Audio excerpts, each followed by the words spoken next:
Let me welcome you to the MCQ solution of the 7th lecture. 7वें lecture के साथ या 1 से 7 लेक्चर के साथ जुड़े हुए MCQ का सॉल्यूशन हम देखने वाले हैं। बात चल रही है 12th स्टैंडर्ड के केमिस्ट्री के इलेक्ट्रोकेमिस्ट्री लेसन नामक लेसन की। क्वेश्चन नंबर 1 से शुरू करते हैं। Question number 1, electrolytic cell is used to convert. Electrolytic cell क्या करता है? तो इलेक्ट्रोलिटिक सेल इलेक्ट्रोलिसिस करता है जिसमें electrical energy is converted to chemical energy. Electrolytic cell में electrical energy is converted to chemical energy और वोल्टाइक सेल में उल्टा होता है। तो यहाँ पे जवाब होगा electrical energy to chemical energy. The answer is going to be B, second option. दूसरा सवाल, if same quantity of current is passed through two electrolyte solution connected in series, यानी करंट भी सेम, सीरीज है इसलिए, and time भी same, इसका मतलब Q is the same, और अगर Q सेम है तो the mass deposited is directly proportional to the chemical equivalent. ये क्या है? फैराडेज सेकेंड लॉ है, Faraday's second law of electrolysis. तो चलो क्या पूछा है देखते हैं।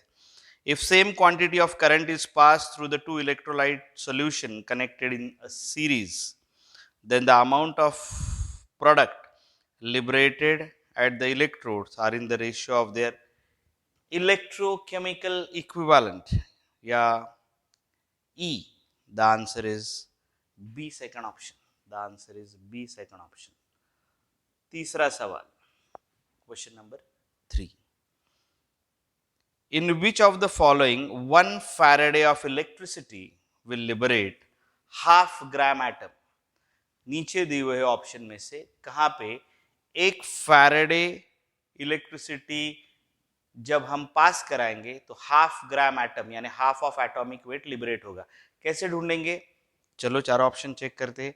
AlCl3 के केस में, AlCl3 के केस में you get Al3 plus 3Cl minus and Al3 plus 3 electrons will give Al। यहाँ पे 1 ग्राम एटम के लिए 1/3 फैरेड इतनी इलेक्ट्रिसिटी लगे, या 1 फैरेड जब हम पास करेंगे, 1 फैरेड जब इलेक्ट्रिसिटी हम पास करेंगे तो 1/3 ग्राम एटम आएगा।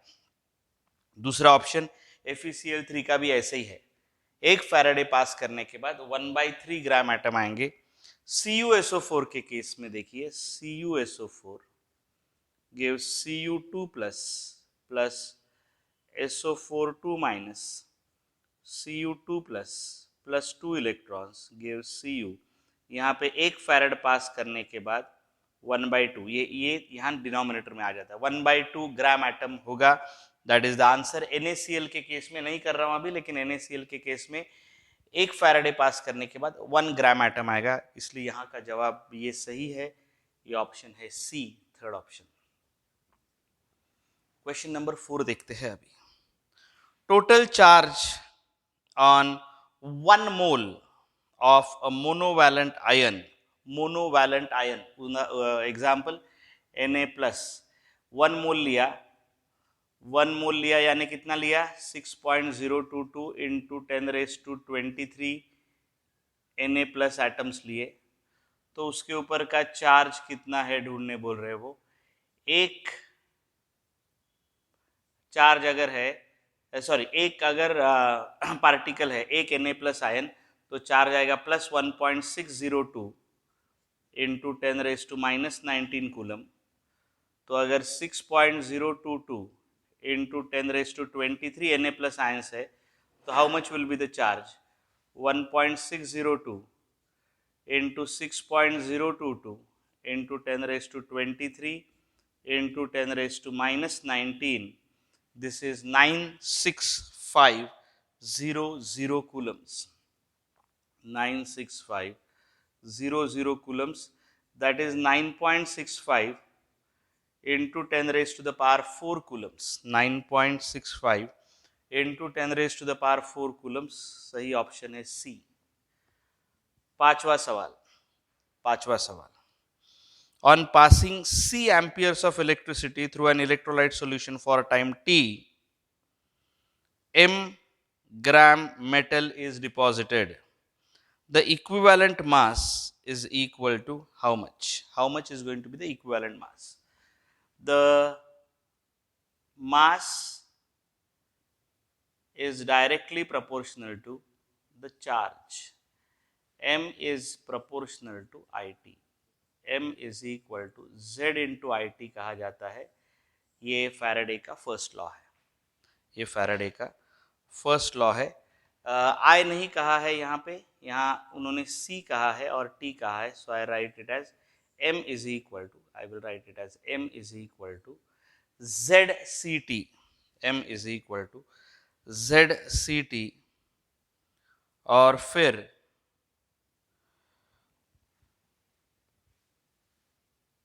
we want to find out the equivalent mass of the metal. okay, equivalent mass of the metal के लिए कैसे करेंगे? अगर equivalent mass E है तो equivalent mass के लिए इतने ग्राम के लिए 96500 कूलम पास करना पड़ता है. 96500 कूलम पास करना पड़ता है. so the equivalent mass will be equal to 96500 into m upon c into t. Upon c into t. कैसे आया ये? तो देखो, दिस इज m, इसको इलेक्ट्रोकेमिकल इक्विवेलेंट कहा जाता है. So I write m upon C T is equal to z. m upon C T is equal to z.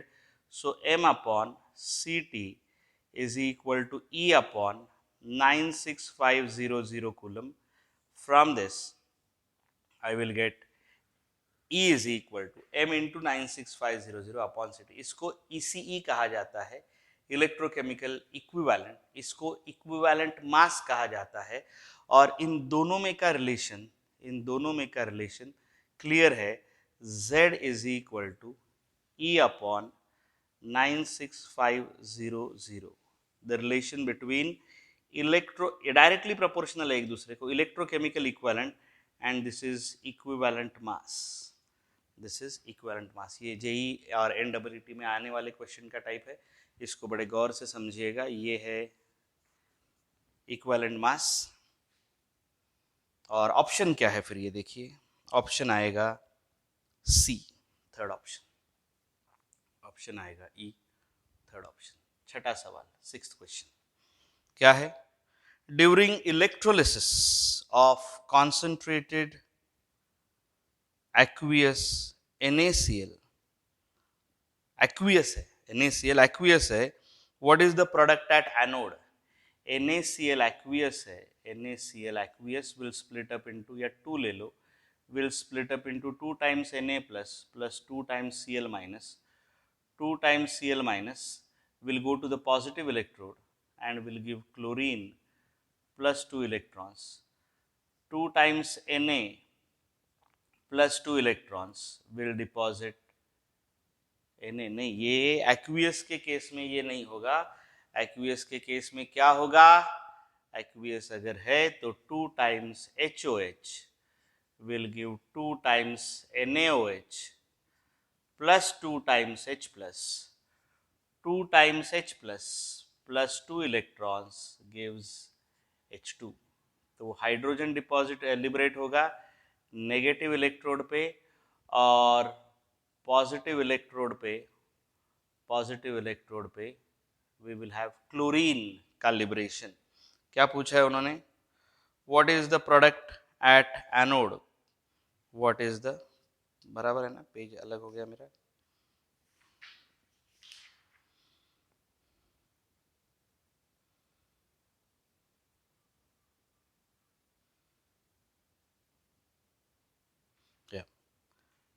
What is the product at anode? Anode पे क्या होता है? Anode पे oxidation होता है. एनोड पे ऑक्सीडेशन होता है. So this is the product at the anode. है क्या ऑप्शन? देखो, chlorine is the product. Yes, the answer is B, second option. लेकिन प्लीज ध्यान रखिएगा, अगर एक्वियस के जगह मोल्टन होता तो यहाँ पे ऐसा नहीं होता, यहाँ पे Na++2 इलेक्ट्रॉन्स गिव्स Na होता अगर क्या मोल्टन सॉल्यूशन होता है तो। नेक्स्ट क्वेश्चन नंबर 7, गौर से देखिएगा क्या है। 1 Farad of electricity is passed through aqueous solution of sodium chloride solution। अरे आ गया, यही आ गया वापस। 1 Farad इलेक्ट्रिसिटी प्रोड्यूस की भेजी मैंने, तो 1 Farad इलेक्ट्रिसिटी से क्या होगा, 1 मोल ऑक्सीजन नहीं आएगा, ऑक्सीजन नहीं आएगा, एक्वियस है तो यहाँ पे क्लोरीन आएगा। फिर 1 gram of hydrogen at cathode, yes we will get 1 Farad will give equivalent weight जितना hydrogen, which is 1 gram atom of hydrogen, 1 gram atom, 1 gram of hydrogen at cathode. The answer is B, second option. The answer is B, second option. 8वां सवाल, 1 coulomb is equal to dash। एक coulomb क्या होता है, यहाँ देखा हमने, ये क्या, ये 1 कूलम ही है। 1 कूलम की डेफिनेशन है, it is a charge on 1 mole of electron. एक इलेक्ट्रॉन के ऊपर 1.602 इंटू 10⁻⁻19 कूलम चार्ज, तो 6.022 इंटू 10⁻23 के ऊपर कितना चार्ज, उसको 1 फैराडे कहते हैं, दैट इज 96500 कूलम। एक मोल इलेक्ट्रॉन के ऊपर जो चार्ज होता है उसको 1 फैराडे कहते हैं। क्या है, 1 coulomb, 1 coulomb is equal to, okay 1 coulomb is equal to, 1 coulomb पूछा है, 1 फैराडे नहीं पूछा है, रुको, 1 कूलम पूछा है। 1 coulomb is equal to 96500 Faraday, no. Charge on 6.24 into 10⁻18 electrons, okay देखते एक इलेक्ट्रॉन के ऊपर इतना चार्ज, तो कितने इलेक्ट्रॉन दिए उन्होंने दिए 6.24 इंटू 10⁻18, 6.24 इंटू 10⁻18 के ऊपर कितना charge, question mark is equal to 1.602 into 10⁻⁻19 into 6.24 into 10⁻18। Let me find it out with the help of my calci. 1.602 into 6.24, yes, the answer is 1 coulomb. उन्होंने 1 coulomb चार्ज कितना है पूछा है, the answer is charge on 6.24 into 10⁻18 electrons. The answer is B, second option. The answer is B, second option. 9वां सवाल, question number 9.